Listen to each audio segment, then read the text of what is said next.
Nangangamba ang Philippine Coast Guard na babalik ulit ang mga basura sa Manila Bay pagkatapos ng amihan season. Ganito raw ang nangyayari taon-taon. Pero habang malinis pa ang dalampasigan, ine-enjoy muna ito ng mga tao kahit delikado pa ring languyan ang dagat. Makibalita tayo kay Darlene Kai. Nagmistulang beach resort ang bahaging ito ng Manila Bay nitong weekend dahil sa dami ng mga nagsuswimming. Nangyari yan halos isang linggo matapos ang isinagawang cleanup drive sa Manila Bay. Pero sabi ng mga otoridad, kahit nalinis na ang paligid ng Manila Bay ay delikado pa rin daw itong liguan. Sige, ano nakikita mo pag sumisisid ka? Mga lumot at saka basura. Ang Philippine Coast Guard naniniwalang pagkatapos ng amihan ay babalik ulit ang mga basura sa Manila Bay.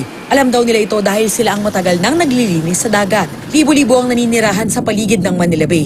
Sabi ng DENR, ang mga informal settlers ang isa sa mga dahilan kung bakit sobrang dumi ng Manila Bay. Ang dumi nila, diretso sa dagat.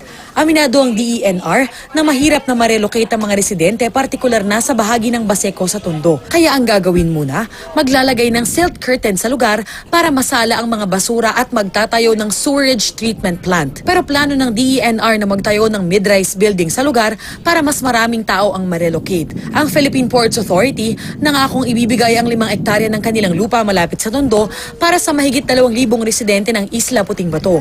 Hiling naman ng mga residente, kung ma-relocate man sila, sana raw ay sa loob pa rin ng Baseco. Nililinis din ngayon ng Pasig River na nakakonekta rin sa Manila Bay. Ayon sa Pasig River Rehabilitation Commission o PRRC, bumaba na ang fecal coliform sa ilog mula 1.2 trillion MPN noong 2009 sa 82 million noong 2018. Nakatulong daw ang pagganda ng water quality kaya nabuhay muli ang biodiversity sa ilog Pasig kabilang ang mga isda, halaman at ibon.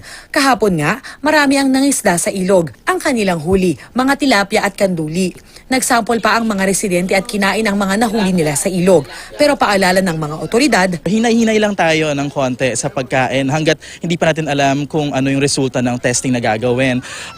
Marami kasi nagsasabi ng mga eksperto na dahil hindi pa naman ito yung ideal na water quality na hinahabol natin, baka may mga traces of chemical content pa yung mga isdang nahuhuli dito.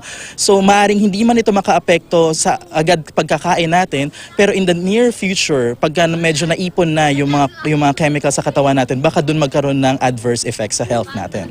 Gayunman, masaya raw sila na ang dating idineklarang biologically dead na Pasig River ay pinagkukumpulan na ulit ng mga isda at taong namamasyal. Darlene Kai, GMA News.